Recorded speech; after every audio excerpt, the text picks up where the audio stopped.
Right, 9:37. That's shocking, that news story, isn't it? Terrible. It is really, yeah. I'm just saying. A lot of it about Al. What were the women's Scams. complaining about being paying double for? She knows fine well it's a fraud.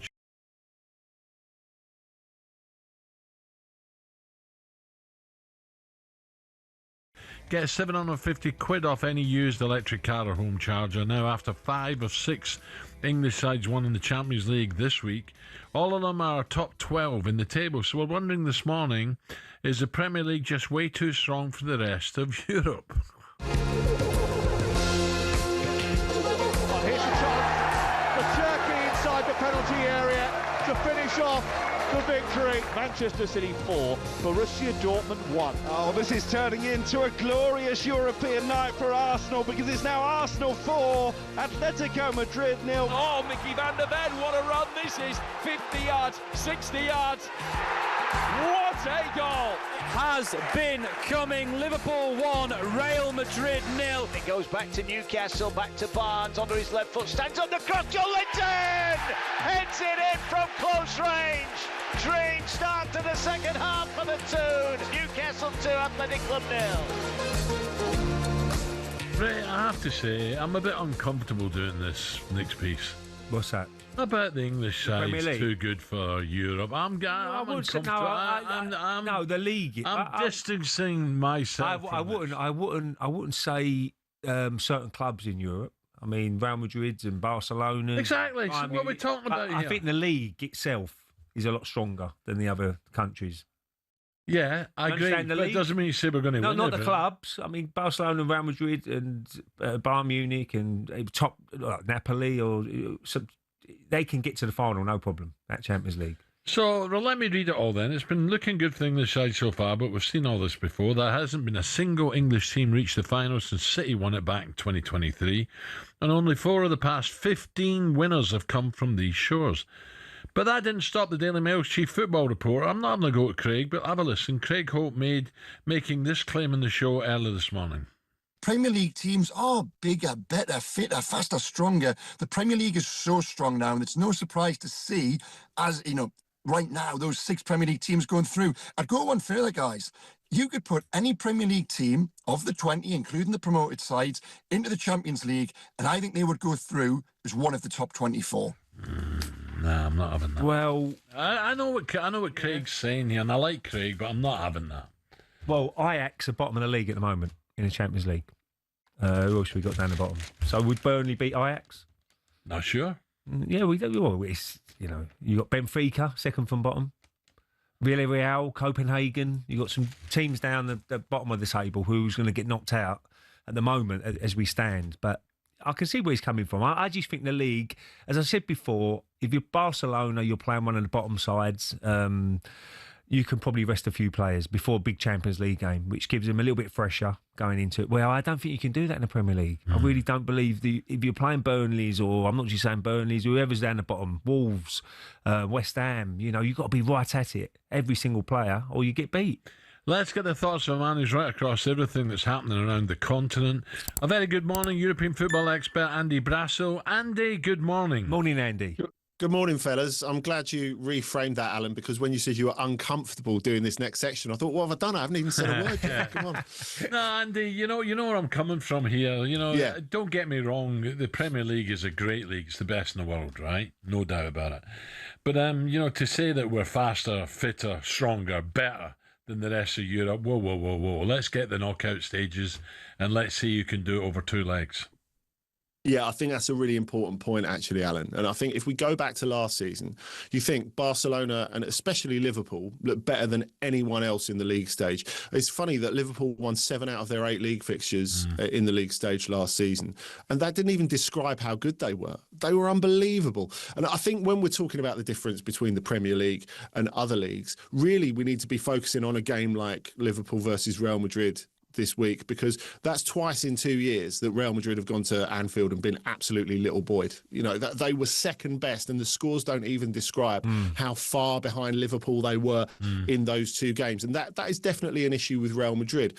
But I think when we look at the games this week, we can't really be making judgments on Arsenal winning in Prague, like Spurs knocking over a Copenhagen team who are 4th at the moment. I was at Newcastle Athletic Bilbao last night, and Athletic have got a ton of injuries, and they're in the Champions League for the first time in ages. So taking this week as representative, I don't think is right. But I do think the word that Craig used there is really important: stronger.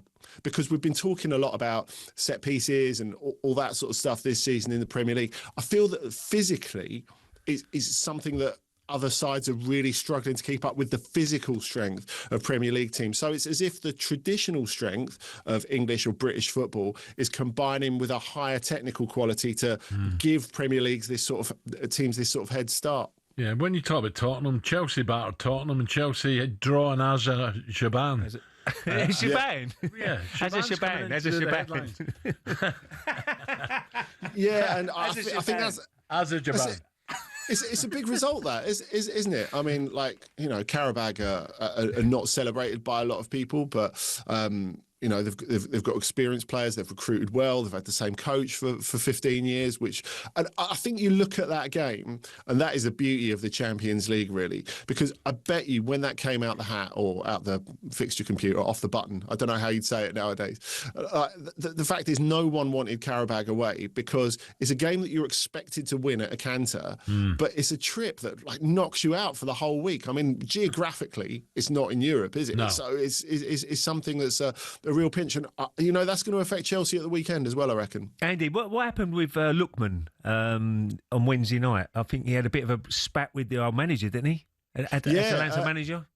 Ivan Juric, who last spotted at Southampton, of course, hated by both Southampton and Roma fans for what he did there last season.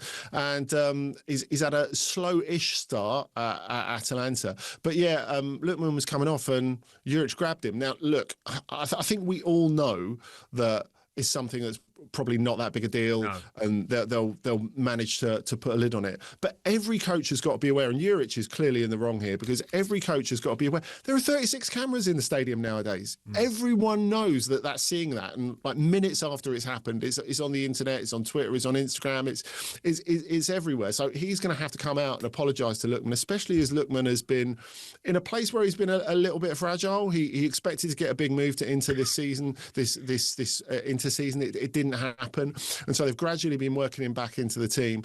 He wasn't treated particularly well by Gianpiero Gasperini, who was Juric's predecessor at Atalanta. I feel sorry for Lookman, because he's been one of the best players in Europe over the last couple of years, reigning African Footballer of the Year, and you know, he's scored just some had great goals, hasn't he? He really has, Alan. And, you know, I think sometimes we look at him and we think of him as that player who missed that Panenka penalty for Fulham at West Ham. He's changed so much since then. And with the right support, I think he's a great signing for someone. But maybe this is another nail in the Atalanta coffin for him. Andy, just a quick one. It was never going to be easy for Jose at Benfica, but Benfica in Portugal, you know, they're one of the giants. They're a big club. Yeah. But he struggled. Why has he struggled? Is it just he just doesn't have the players? Well, they were a bit unlucky last night. They dominated Leverkusen, and then a defensive mistake meant Leverkusen won the game. But look, I think if you look at all the teams, we talk about the calendar and what a stress it is, even on Premier League teams or in PSG or Bayern or whatever.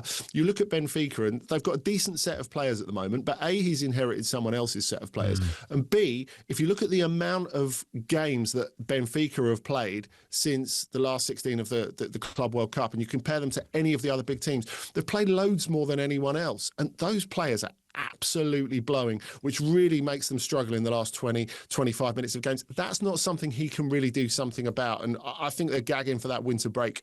And just a quick one, because I'm out of time again.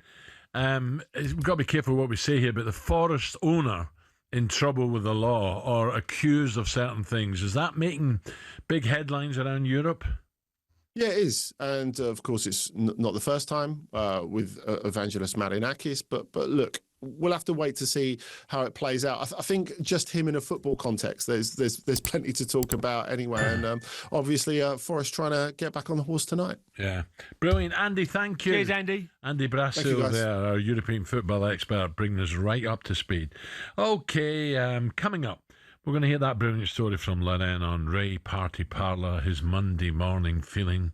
He walked in through the marble, up the marble halls into the dressing room. No, this was the training ground. On a Monday morning. And I did play well on the Saturday. 9:46. Chelsea had drawn Azerbaijan. Shaban? Yeah. As a Shaban. Yeah, and I think that's... Azerbaijan.